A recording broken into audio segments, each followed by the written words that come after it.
الحمدللہ وحدہ والصلاة والسلام علی من لا نبی بعدہ اما بعد فاعوذ باللہ من الشیطان الرجیم بسم اللہ الرحمن الرحیم۔ محترم سامعین، ابو مسلم خلائی رحمہ اللہ اس امت کی وہ شخصیت ہیں جن کے لیے اللہ رب العزت نے آگ کو ٹھنڈا کر دیا تھا، اسی طرح جس طرح حضرت ابراہیم علیہ السلام کے لیے آتش نمرود کو ٹھنڈا کیا تھا۔ حضرت ابو مسلم خلائی رحمہ اللہ، ان کا نام عبداللہ بن ثوب ہے، یمن کے اندر یہ پیدا ہوئے۔ آپ صلی اللہ علیہ وسلم کے دور ہی میں انہوں نے اسلام قبول کیا، لیکن آپ صلی اللہ علیہ وسلم کی زیارت نہیں کر سکے، آپ صلی اللہ علیہ وسلم سے ان کی ملاقات نہیں ہوئی۔ تو رسول اللہ صلی اللہ علیہ وسلم کا آخری دور جو تھا، اس دور میں اسود انسی نے یمن کے اندر نبوت کا دعویٰ کیا، اور پھر اسود انسی نے لوگوں کو زبردستی اپنی نبوت کی دعوت دینی شروع کر دی۔ اسی دوران اسود انسی نے ایک دن ابو مسلم خلائی رحمہ اللہ کو بلایا اور انہیں زبردستی حکم دیا کہ وہ میری نبوت کو مانے، مجھے نبی مانے۔ ابو مسلم خلائی رحمہ اللہ نے اس بات سے انکار کر دیا۔ پھر اس نے پوچھا، کیا تم محمد رسول اللہ صلی اللہ علیہ وسلم کو اللہ کا نبی مانتے ہو؟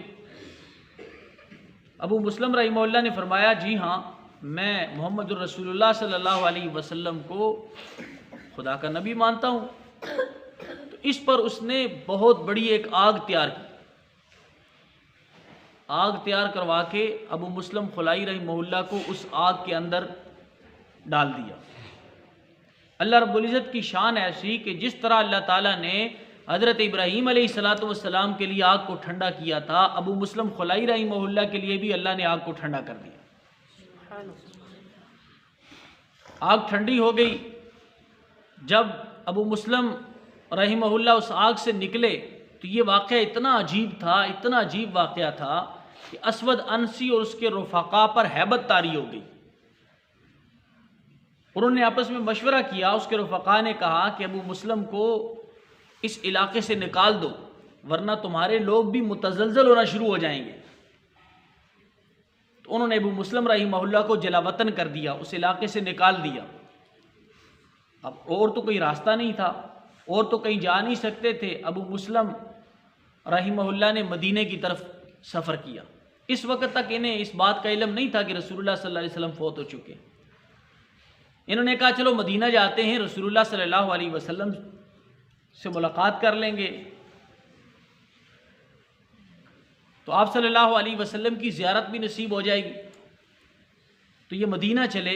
مدینہ پہنچ کر ان کو معلوم ہوا کہ رسول اللہ صلی اللہ علیہ وسلم تو اس دنیا سے جا چکے ہیں۔ تو انہوں نے اپنی سواری مسجد نبوی کے باہر بٹھائی، اپنی اونٹنی کو مسجد نبوی کے باہر بٹھایا اور اندر جا کر ایک ستون کے پیچھے نوافل پڑھنے لگے، نماز پڑھنے لگے۔ حضرت عمر رضی اللہ عنہ نے دیکھا کہ ایک اجنبی آدمی ہے۔ جب نماز پڑھ چکے تو حضرت عمر ان کے پاس آئے، پوچھا، کہاں سے آئے ہو؟ تو یہ کہنے لگے کہ میں یمن سے آیا ہوں۔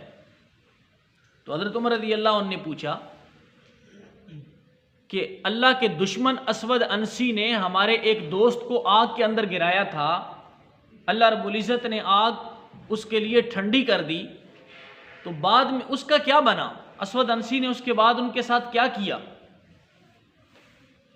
عبداللہ بن ثوب کہنے لگے کہ ان کا نام عبداللہ بن ثوب ہے۔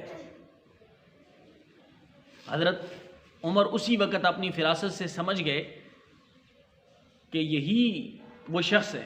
کہا کہ میں تمہیں قسم دے کر پوچھتا ہوں، اللہ کی قسم دے کر پوچھتا ہوں، تم ہی تو وہ شخص نہیں ہو؟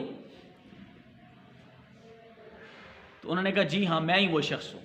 تو حضرت عمر رضی اللہ عنہ اٹھے، فرتے محبت میں، مسرت میں، خوشی میں ان کے ماتھے کو چوما، اور پھر انہیں حضرت ابوبکر صدیق رضی اللہ عنہ کے پاس لے گئے حضرت سیدنا ابو بکر صدیق رضی اللہ عنہ کے پاس بٹھایا اور کہنے لگے کہ اللہ کا شکر ہے کہ جس نے موت سے پہلے میری ملاقات اس شخص کے ساتھ کرا دی ہے کہ جس کے لیے اللہ نے آگ کو ایسے ہی ٹھنڈا کر دیا تھا جیسے کہ اللہ تعالیٰ نے ابراہیم علیہ السلام کے لیے آتش نمرود کو ٹھنڈا کر دیا۔ تو یہ ایک بڑا عجیب و غریب واقعہ ہے، اور اس واقعے کے اندر ہمیں سبق ملتا ہے کہ دیکھو کہ صحابی رسول یہ ابو مسلم خلائی رحمہ اللہ جو ہیں، انہوں نے اس کی نبوت کو نہیں مانا، حتیٰ کہ اس نے آگ میں بھی ڈال دیا لیکن پھر بھی اس کی نبوت کو قبول نہیں کیا۔ پھر اللہ رب العزت نے ان کے لیے آگ کو ٹھنڈا کر دیا۔ اللہ رب العزت عمل کرنے کی توفیق عطا فرمائے۔